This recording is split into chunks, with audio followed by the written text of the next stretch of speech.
रस्त्यावर गतिरोधक बसवण्यासाठी लोटांगण आणि रास्ता रोको आंदोलन। खामगाव येथील रास्ता रोको आंदोलनात महिलांचाही सहभाग। बुलढाण्याच्या खामगाव शहरातून जाणाऱ्या महामार्गावर रस्ता दुरुस्ती दरम्यान गतिरोधक काढून टाकण्यात आले। यामुळे भरधाव वेगात जाणाऱ्या वाहनांमुळे अपघाताची शक्यता मोठ्या प्रमाणात वाढली आहे।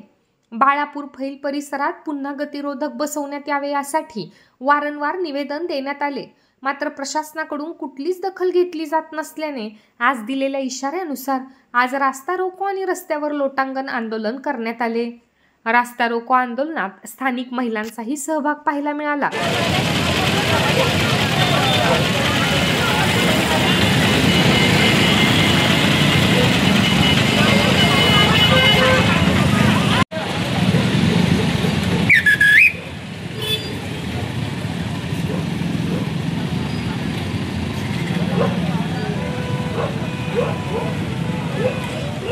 ही मागणी मी 2011 मध्ये केली होती। त्यावेळेस आंदोलन केल्याने माझं इथं गतिरोधक बसवलं होतं, परंतु हा नवीन रस्ता झाल्यामुळे इथं अपघात घडत आहेत।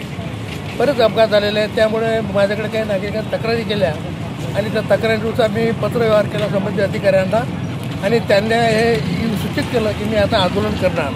सतत मी 3-4 महिन्यापासून याच नांदी आहे, पण काही प्रश्नाचं उत्तर मला बरोबर आलं नाही लेखी। आता आज या ठिकाणी मी आंदोलन करत आहे, हे जनतेच्या नागरिकांच्या सेवेसाठी। त्या ठिकाणी अपघात घडू नये, रस्ता मोठा झाला आहे, गाड्या फास्ट चालवतात, वेगवान धावतात, यासाठी मी हे आंदोलन करत आहे आणि नागरिक त्यासाठी मला उत्तम प्रतिसाद देत आहेत। त्याबद्दल मला हे आंदोलन